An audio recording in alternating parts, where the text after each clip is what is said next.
Very simple. Is that when we are talking about the intangible assets, okay? Intangible is a it is a identifiable non-monetary asset, okay? That they will not have any physical substance. It lacks physical substance. What are the examples of intangible assets? It is the licenses you are taking, patents we will take. You have the copyrights, you have the franchises, you have the goodwill, and you have the trademarks. Is that there is no physical substance, okay? There is no physical substance with respect to the intangible asset.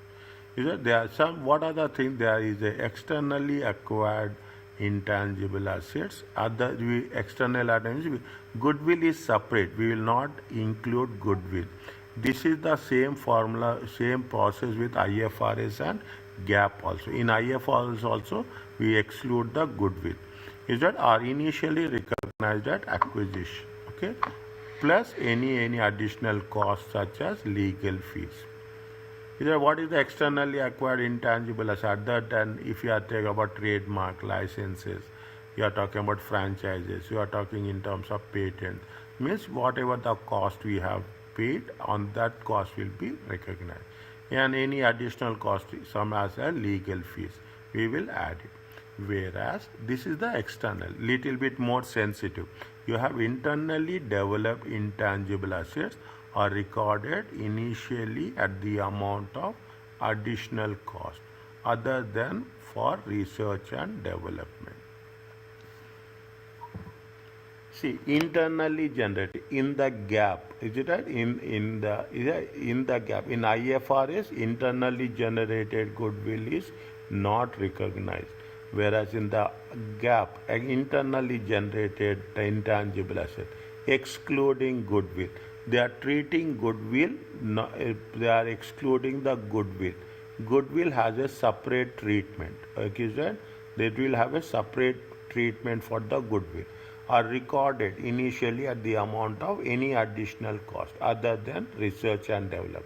Research and development, anything other than research and development, we will record it. Is that the research and development must be expensed as incurred, not capitalized, except under certain limited scenarios.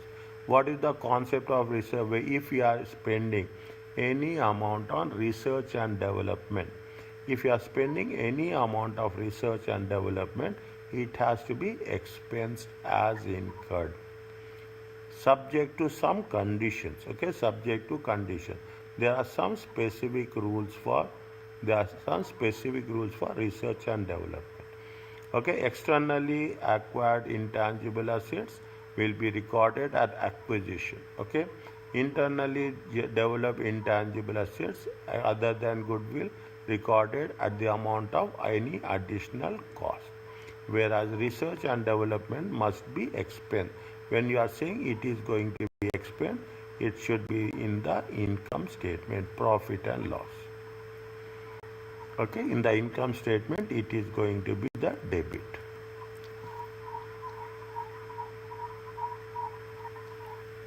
Okay, it is going to be the debit.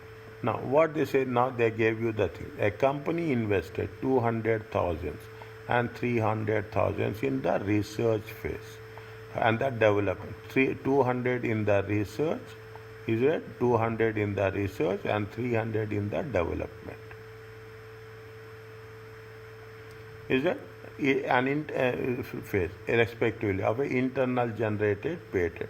In addition to that, company paid how much?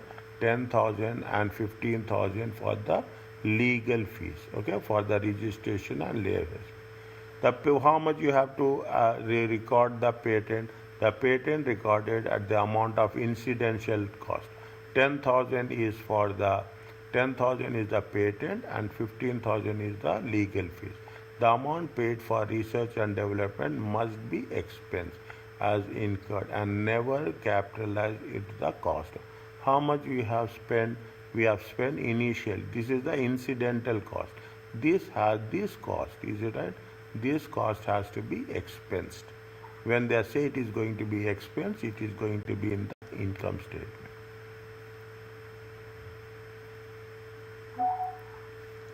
Is it income statement? Now every time they are talking about the difference. What is the difference between IFRS and GAAP?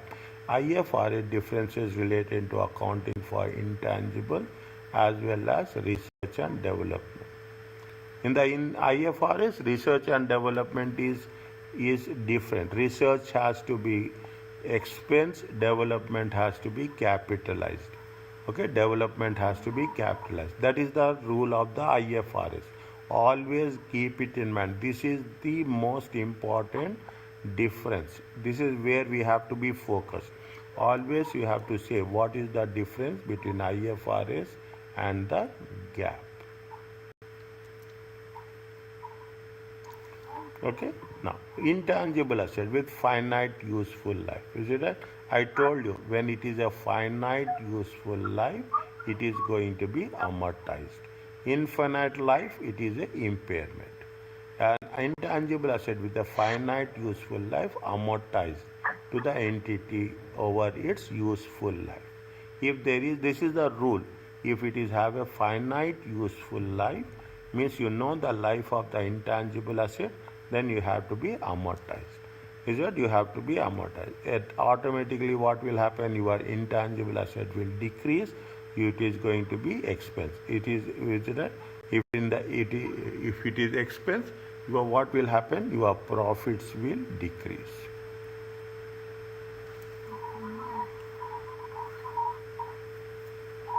Is there anything happening to the profits? What will happen? Your shareholders' equity will decrease. Is it? What is the amortized amount? They say amortized amount equals to the cost initially assigned minus any residual value. Amortizable amount is it is like a depreciable base. Okay, we will not use the word depreciable base. We will say amortized amount, historical cost minus residual value.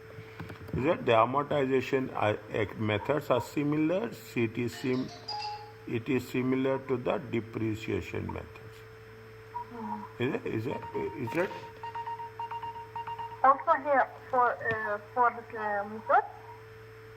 No, this is with respect to the intangible asset. That is with respect to the tangible assets.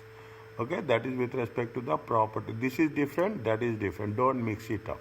This is related to what? This is related to intangible assets.